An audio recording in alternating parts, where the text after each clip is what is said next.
Ready ya? Oke, Bang. Ya. Malam ini, Bang. Siapa yang boleh tanya? Menanggapi hari ini pemanggilan RM dan ternyata kan sampai hari ini belum ada datang. Biar mereka tahu dulu. Apa Ya, jadi sebelum saya menjelaskan lebih jauh ya, perlu diketahui secara bersama-sama untuk rekan-rekan media terkait perkembangan penyidikan laporan dugaan tindak pidana yang dilaporkan oleh klien kami. Terakhir perkembangannya sudah dilaksanakan oleh penyidik gelar perkara, dan kemudian hasil dari gelar perkara tersebut adalah menaikkan status 2 orang saksi menjadi tersangka. Ya, itu pertama ya. Nah, kemudian informasi yang kami dapatkan dari penyidik secara lisan bahwa diadakan pemanggilan lanjutan setelah ditetapkannya 2 orang ini menjadi tersangka, yaitu inisial NM dan inisial IM. Lalu ada permohonan dari kedua orang tersangka ini untuk meminta pengunduran hadir di penyidik sampai dengan tanggal 3 Maret 2025. Ya, itu informasi yang saya pikir teman-teman media juga sudah tahu ya. Tapi dalam hal ini perlu kami sampaikan bahwa asas presumption of innocence ya, asas praduga tak bersalah itu kami hormati ya. Kami sebagai penasihat hukum dari klien kami sangat menghormati itu. Tetapi penyidik dalam hal ini dilindungi dalam satu konstitusi Undang-Undang Nomor 2 Tahun 2002 dalam pasal 18 memiliki kewenangan ya, memiliki kewenangan untuk menilai apakah permohonan untuk diundurkan hadirnya kedua orang tersangka ini dapat diterima atau tidak dapat diterima. Ya, jadi kami dari penasihat hukum Dr. Reza Gladys menyampaikan dalam peristiwa-peristiwa ini kami melihat setelah ditetapkannya kedua orang ini menjadi tersangka, salah satu tersangka berinisial NM yang melalui media sosialnya telah melakukan beberapa peristiwa-peristiwa yang kami anggap sudah melakukan pidana yang berulang. Nah, itu yang pertama. Nah, yang kedua, seharusnya hari ini menurut informasi yang kami dapatkan bahwa kedua tersangka ini sudah dipanggil untuk kedua kalinya. Nah, artinya kami menyimpulkan bahwa kedua tersangka ini tidak kooperatif. Ya. Kemudian yang harus teman-teman media pahami, dari beberapa terlapor, salah satu barang bukti, ya saya buka ini ya, salah satu barang bukti yang dimiliki, yang sudah disita oleh penyidik dengan inisial Dr. O, ya, barang bukti handphone milik Dr. O itu besoknya, ya, setelah Dr. O ini dipanggil, besoknya dia melakukan permohonan pinjam pakai dan dia diizinkan ya oleh atasan penyidik. Nah, artinya unsur pertama tadi bahwa kami melihat adanya perbuatan pidana yang berulang. Kedua, kami melihat tidak kooperatifnya ya dari kedua tersangka sampai dengan pemanggilan hari ini. Ketiga, kami meragukan bahwa dengan kejadian peminjam pakai barang bukti yang dimohonkan dan diizinkan oleh atasan penyidik terkait handphone milik Dr. O ini, kami khawatirkan adanya penghilangan barang bukti. Ya, terhadap itu maka teman-teman media harus paham dari unsur subjektif yang diatur dalam pasal 21 ayat 1 KUHP sudah terpenuhi menjadi unsur objektif. Maka ini harus ditahan. Ya. Yang kedua, unsur objektif yang terkait di dalam pasal 21 ayat 4 disebutkan dengan ancaman di atas 5 tahun, ini juga sudah terpenuhi. Maka menurut kami tidak ada lagi alasan bagi pihak penyidik untuk tidak melakukan upaya-upaya paksa ya terhadap kedua tersangka untuk kemudian melakukan penahanan terhadap kedua tersangka agar kepentingan hukum dan kepastian hukum dapat dijamin untuk seluruh warga negara, karena ada azas equality before the law yang harus dihormati penyidik. Saya pikir demikian untuk pembuka media. Ada lagi yang lain? Bang, bukan berandai-andai Bang, tapi kalau ini kan sudah pemanggilan ya Bang, tidak Ya. hadir. Secara prosedur hukumnya kan akan penjualan paksa. Ya. Langkah apa yang abang lakukan kalau memang misalnya tidak terpenuhi semua? Oke, jadi secara hukum normatif dalam hukum acara, saya pikir tidak ada alasan lagi ya, tidak ada alasan lagi untuk bagi penyidik tidak menahan ya, seperti yang saya sampaikan tadi, karena unsur subjektif dan objektif telah terpenuhi. Tapi kalau kemudian apa yang saya sampaikan ini juga tidak terlaksana oleh penyidik dan atasan penyidik di Subdit 3 Cyber Polda Metro Jaya, kami akan melakukan upaya-upaya lain sebagai contoh yang diatur dalam Peraturan Kapolri Nomor 6 Tahun 2019 di Pasal 41. Ya, seharusnya adanya pengawasan yang bersifat insidental dari atasan penyidik. Nah, jadi untuk ke depan kami akan melakukan upaya-upaya hukum untuk menyampaikan hal ini kepada Bapak Kapolri Seki Irwasum. Demikian dia. Ada lagi? Bang, mungkin kalau soal kronologi sendiri, maaf yang bolang gitu kan. Diki sempat ngomong bahwa kenapa adanya ini semua karena dia bilang mengantongi produk berbahayanya Dr. Reza Gladys berupa jarum suntik kan, yang katanya tidak boleh diperdagang bebaskan di e-commerce. Itu gimana Bang? Apa klarifikasi dari dokter sendiri?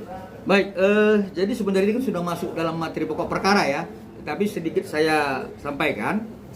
Sebenarnya kalau misalnya ada yang mengatakan bahwa klien kami ini melakukan penjualan terkait produk ilegal, pertama laporkan, itu ya, laporkan. Jadi jangan berbicara masalah dia review, kemudian melakukan pengancaman-pengancaman. Ini kan niat dari awal sudah jelas, terstruktur. Ya, dia katakan ada produk yang ilegal, kemudian dia tidak laporkan, tetapi dia lakukan review. Nah ini kan terstruktur nih, ada niatnya dari awal nih. Ya. Yang kedua, saya sampaikan dengan tegas bahwa klien kami tidak pernah ya menjual produk seperti yang disampaikan oleh tersangka dan kawan-kawannya. Ya, tapi kalaupun memang dia sudah menjual produk itu, ingat ya, yang perlu saya sampaikan, saya senggol sedikit ya materi pokok perkaranya. Produk itu dibeli, perlakuannya itu di klinik. Ya, perlakuannya di klinik, bukan seperti yang disampaikan oleh si tersangka tersebut. Ya, ada lagi? Bang, tapi dari dokter RG sendiri ya, secara pribadi benar-benar ingin malam ini kedua orang itu ditangkap apa gimana Bang? Oh ya jelas, jadi kan dari awal sudah saya sampaikan bahwa klien kami ini paham hukum acara. Artinya terlepas dari keinginan dia, ya. Perlu saya sampaikan kepada rekan-rekan semua bahwa klien kami tidak mempunyai dendam terhadap tersangka. Tetapi karena dia paham tentang hukum acara, maka dia berharap hukum normatif, hukum acara itu terlaksana oleh penyidik. Saya pikir itu, ya. Lagi? Bang, tapi dari dokter Clary sendiri sudah mengetahui belum sih Bang, ini kan bisa dibilang pemanggilan terakhir keduanya Niki ya, tetapi dia tidak hadir Bang gitu. Sempat kecewa juga nggak sih dokter Gladys? Kalau dibilang kecewa, ya sudah pasti ya, sudah pasti kecewa.